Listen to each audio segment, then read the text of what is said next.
村里新建高速公路，需要进行征地赔款。听闻消息的我迫不及待地签字拿征地款。然而第2天我就被村里从族谱除名赶出了村子，只因村长联合了村里所有人，想要通过硬刚来增加赔款。1年后，我回村扫墓时，却见众人跪在村前的荒地哭天喊娘。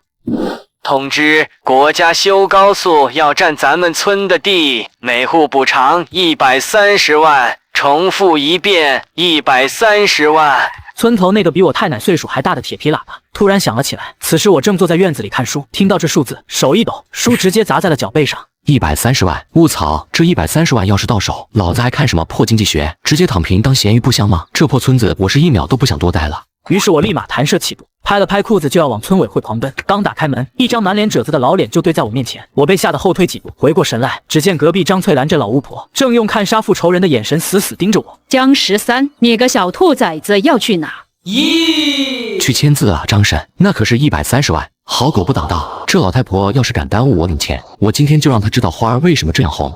哼，你敢？祖宗留下的地你也敢卖？你个败家玩意儿，你对得起你死去的爹妈吗？张婶，祖宗要是知道的这么值钱，棺材板都压不住了，得爬出来夸我。平时偷我家鸡蛋的时候，怎么不想着祖宗？老双标狗了。我知道吵不过他，于是从他旁边绕着走，继续往村委会的方向去，却没想到他的叫骂声越来越响，引来了更多的村民。大家快来看啊！江家这小子要把祖产卖了，130万就把他打发了，真是没出息。就在这时，人群中一个染着黄毛的青年跳了出来，是村长李富贵的儿子李伟。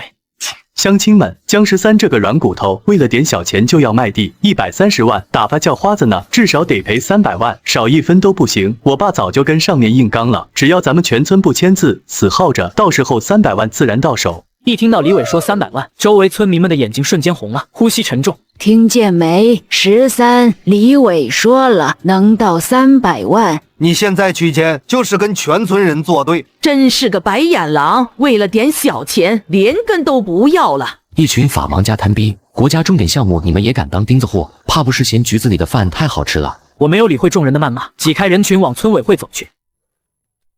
刚推开门，就见村长李富贵正悠闲地喝茶。看到我进来，他慢悠悠地放下茶杯，脸上挤出虚伪的笑容。13啊，年轻人不要太气盛，大家都要300万，你非要130万，这不是打输的脸吗？随后他瞥了一眼门外攒动的人头，压低了声音：大家的意思你也看到了，这是得从长计议，不能让上面觉得我们好欺负。李叔，我就问一句，要是最后黄了，拿不到300万，甚至连130万也拿不到，你不急我吗？李富贵瞬间像是吞了一只死苍蝇，脸色比猪肝还难看，半天憋不出来一个字。见他不语，我直接抓起笔，行云流水的在协议上签下大名，然后拿起印泥，在名字上重重按下我的手印。做完这一切后，我直接大摇大摆的走出大门，心里已经在盘算怎么花这笔钱了。而门口所有人都死死的盯着我，鸦雀无声。回到家后，我没有丝毫停留，直接开始收拾行李。这鬼地方，多待1秒都觉得会气。突然一阵急促的敲门声打断了我的思绪。谁啊？随后我打开门，定睛一看，来人是我的发小王丽，她是这个村里唯一一个正眼看我的人。而此时的她一脸焦急。江哥，你真签了？你这是要走？我没有回答她，只是点了点头，回到屋里继续收拾行李。你怎么这么冲动啊？现在全村人都在骂你，你以后还怎么回来？王丽，这不是钱的问题，这是一个离开的机会。话音落下，王丽瞬间愣住了，她似是想到了什么，随后叹了口气，默默地帮我一起收拾行李。很快，一辆搬家小货车准时开到我家门口前。就在我和王丽一起搬东西时，张翠兰带着几个村里的长舌妇堵在了路口。只见他们双手抱在胸前，阴阳怪气。哟，这是发了财，要进城当大老板了。江家的祖坟都要快被刨了，这不孝子以后还有脸回来上香吗？你不配待在村子里，村长快开除他的族谱！刺耳的嘲讽和哄笑声混杂在一起，我一言不发，拉开车门，坐进副驾驶，对着窗外的王丽点了点头。走了。江哥到了城里，给我打电话。随后我关上车门，隔绝了外面所有的声音。看着后视镜里越来越小的村子，我摸了摸兜里的银行卡，忍不住笑出了声。拜拜了您嘞，一群大聪明。离开那个穷山恶水的地方后，我在市区租了个小公寓，随后拿出一部分钱存了定期，剩下的我看准城市扩张的风口，搞了个建材供应公司。为此我每天忙得像个旋转的陀螺。一天晚上，我正看着水泥报价单发愁时，电话铃声忽然响起。江哥，你在城里咋样？村里今天炸锅了。怎么，他们因为没钱打起来了？不是，是庆功宴，全村人都在李富贵家门口吃席呢。他们说成功把你这个叛徒逼走了，现在正庆祝胜利呢。就在这时，电话那头传来张翠兰那大嗓门：“大家尽情吃喝，等拿到500万，咱们天天吃香喝辣，让江13那个傻缺去城里要饭吧。”安静，我表哥说了，这条路非走咱们这不可，他们没得选，大家号住，谁先牵谁是孙子。对，小伟说的没错，咱们现在要做的就是耗，看谁耗得过谁，大家把心放肚子里。听着电话那头的群魔乱舞，我嘴角忍不住抽搐了一下。哼，500万，他们怎么不抢银行呢？见过作死的，没见过这么敲锣打鼓集体作死的，这就是传说中的聚众降智现场吗？江哥，你不生气啊？那张翠兰骂的可难听了。生气？我为什么要跟一群智障生气？好了，我还有事，下次聊。随后我挂断了电话，看着窗外璀璨的万家灯火，我只觉得那个村子像是个巨大的精神病院。时间过得飞快，半年一晃而过，我的小公司做得风生水起，我也从光杆司令变成了带着几个小弟的小老板。这天，我刚跟完一车货回到公寓，王丽的电话又来了。这一次，她的语气里没有了之前的调侃，多了一丝焦虑。江哥，有点不对劲啊！怎么了？说好的施工队到现在连个影子都没有，而且别说施工队了，就连之前那些扛着仪器来勘探的人，也一个都没再来过。一点动静都没有。没有，一点都没有。村口那几棵要被砍掉的老槐树还好端端的长在那儿呢。村里人现在都开始议论纷纷了，人心惶惶的，觉得不对劲。那李伟和张翠兰呢？别提了，李伟又站出来给大家开会了，说这是开发商的饥饿营销，是故意晾着我们，考验我们的耐心，看谁先撑不住。他说越是这个时候，我们越要团结，绝对不能自乱阵脚。张翠兰就是他的头号吹鼓手，谁敢说句丧气话，他就跳起来骂谁是软骨头，是想步你后尘的叛徒。听着王丽这番话，我几乎能想象出那幅画面，觉得有些可笑。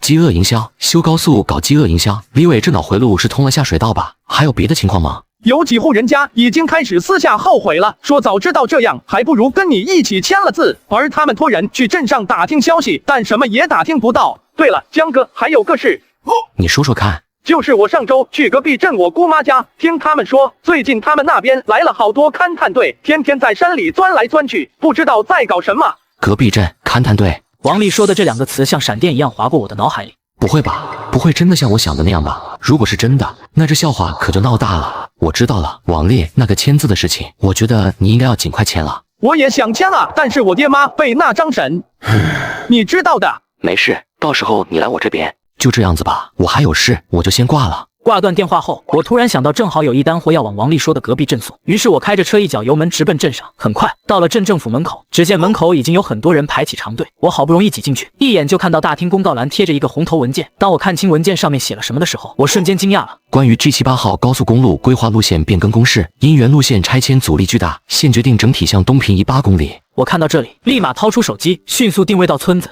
东移8公里，正好完美避开我们村，直接落在了这个镇头上。卧槽，真的赢了！哈哈哈哈哈！苍天绕过谁？130万你们不要，非要300万。现在好了，给你们个鸭蛋。随后我又看了下文件落款日期，竟然是2个月前。也就是说，当李伟带着全村人做发财梦的时候，国家早就把他们抛弃了。就在这时，手机来电了，是王丽。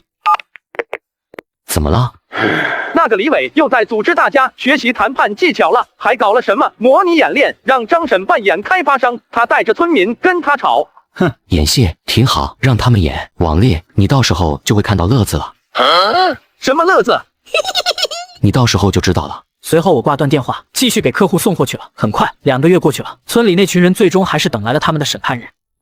一辆漆黑锃亮的奥迪E6缓缓驶进了满是鸡屎味的村口。这气派的车一露头，原本死气沉沉蹲在墙根晒太阳的村民们眼睛瞬间亮了。来了来了，镇上的车来了，肯定是上面扛不住了，来送钱了。看见没？我就说他们耗不起，还得求着咱们签。大家都听好了，一会儿谁也别松口，必须一口价300万，少1分都让他滚蛋。还得是李伟有本事啊！我的乖乖，300万啊！这下祖坟都要冒青烟了。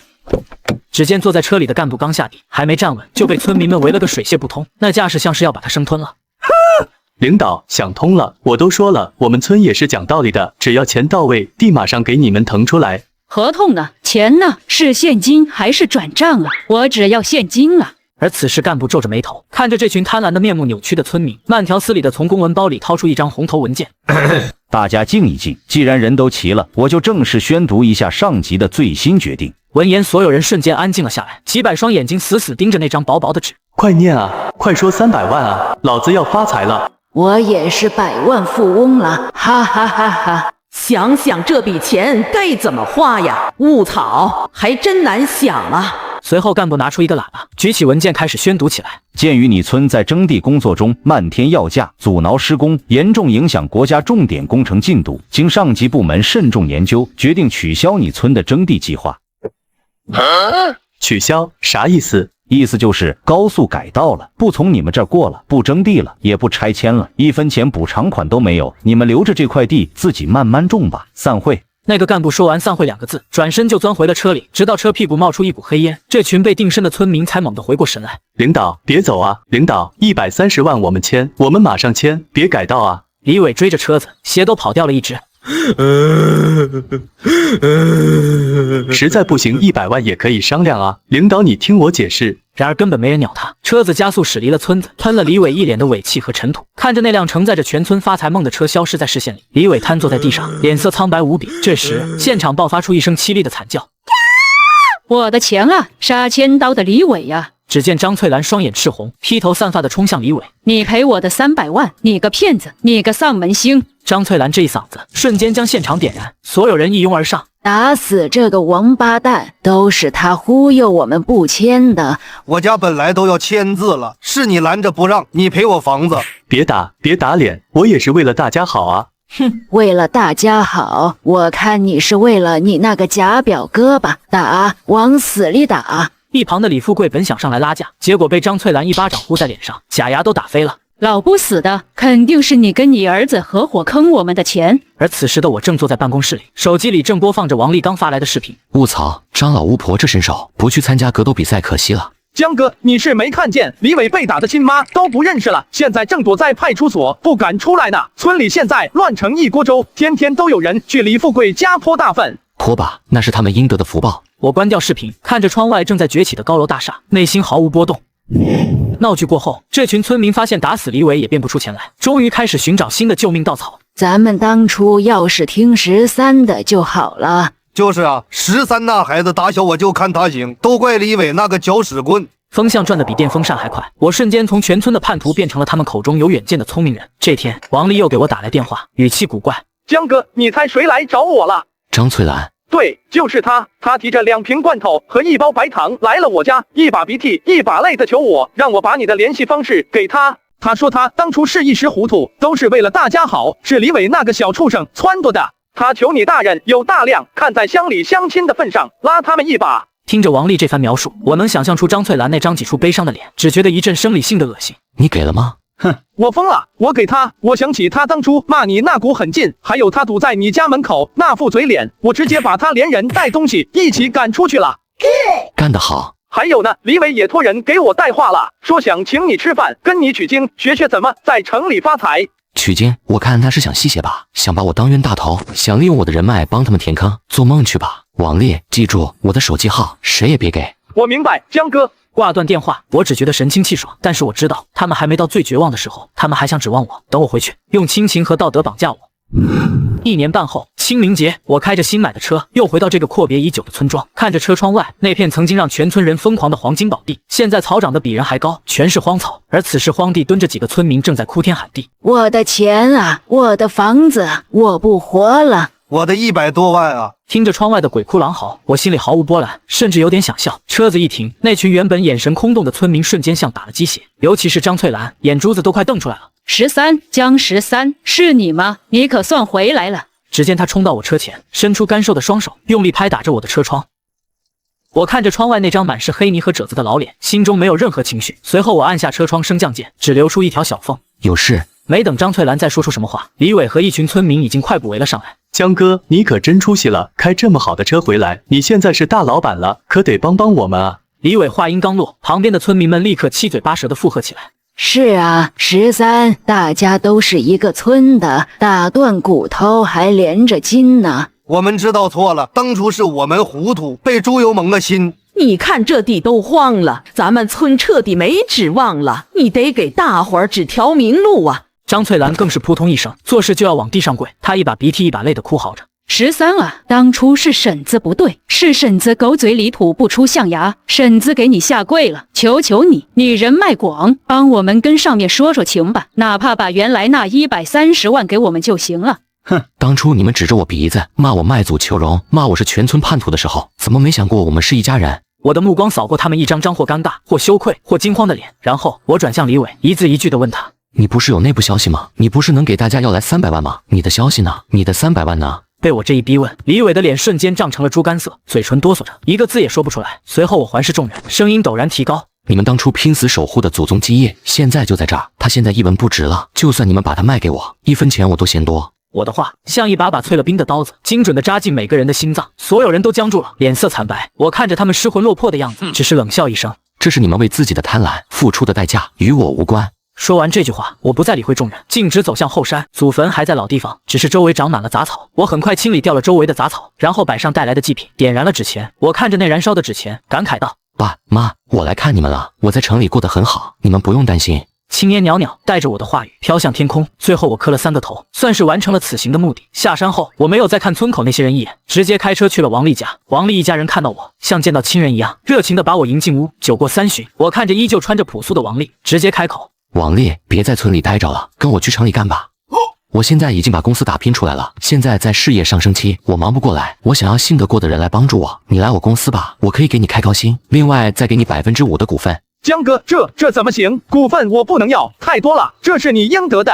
我的语气不容置疑。你是我兄弟。王丽的眼睛红了，她重重地点了点头，没再推辞。她父母在一旁听着，激动的不知道说什么好，只是一个劲的对我说着谢谢。道完恩后，我也该彻底离开了。车子重新启动，驶向村口。在那个曾经上演过无数闹剧的荒地边上，我最后一次看到了张翠兰。她一个人瘫坐在地上，眼神空洞地望着那片永远不会再有推土机开来的土地，仿佛被抽走了全部的精气神。我只看了一眼，便收回了目光。随后我一脚油门踩下，车子绝尘而去，身后是再也与我无关的衰败和悔恨。